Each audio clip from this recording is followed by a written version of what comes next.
Strategi pengembangan budidaya udang Faname, Lithopenaeus fanamei, ditulis oleh Erlansyah, SPI, MC, dan Yulinda R. Antu, SPI, MC. Buku ini membahas berbagai aspek budidaya udang Faname, mulai dari dasar-dasar lingkungan dan lahan budidaya hingga strategi pengelolaan dan pengembangannya.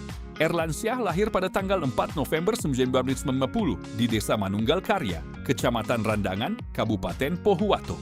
Beliau menyelesaikan pendidikan sarjana atau S1 di Universitas Negeri Gorontalo pada program studi budidaya perairan. Pendidikan magister atau S2 ditempuh di Universitas Negeri Gorontalo pada program studi ilmu kelautan dan perikanan.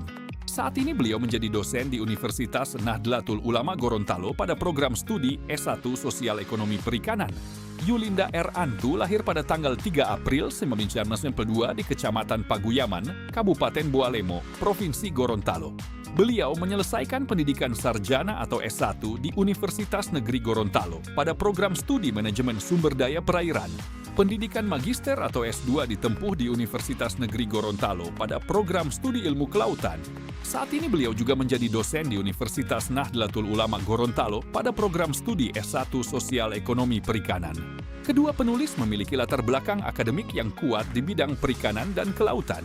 Pembahasan diawali dengan pengenalan wilayah pesisir dan karakteristiknya. Selanjutnya, buku ini menjelaskan pemanfaatan lahan tambak di wilayah pesisir. Penulis juga menguraikan pedoman dan kriteria umum perencanaan kawasan budidaya.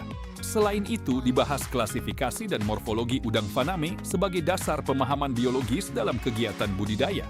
Pada bagian berikutnya, buku ini mengulas faktor-faktor pembatas budidaya udang Faname di tambak. Pembahasan juga mencakup peran plankton dalam mendukung produktivitas budidaya. Penulis menjelaskan evaluasi kesesuaian lahan untuk menentukan lokasi budidaya yang optimal. Sistem informasi geografis atau SIG turut diperkenalkan sebagai alat analisis dalam perencanaan budidaya. Metode analisis hierarki proses juga digunakan untuk membantu pengambilan keputusan dalam pengembangan usaha budidaya. Buku ini kemudian menjelaskan kondisi wilayah dan berbagai faktor pendukung budidaya udang Faname. Faktor lingkungan perairan tambak menjadi salah satu fokus utama dalam pembahasan. Pada bagian strategi pengelolaan dan pengembangan, penulis menekankan pentingnya penguatan sumber daya manusia. Penentuan prioritas strategi pengembangan budidaya juga dibahas secara sistematis.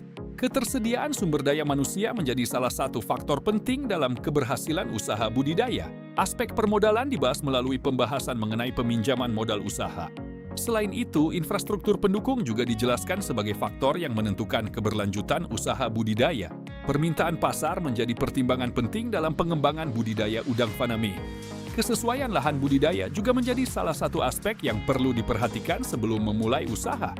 Pada bagian akhir, buku ini memberikan penutup yang merangkum seluruh pembahasan. Buku ini dapat menjadi referensi bagi mahasiswa, akademisi, praktisi perikanan, maupun masyarakat yang ingin memahami strategi pengembangan budidaya udang Faname secara lebih komprehensif. Sampai jumpa di ulasan buku selanjutnya.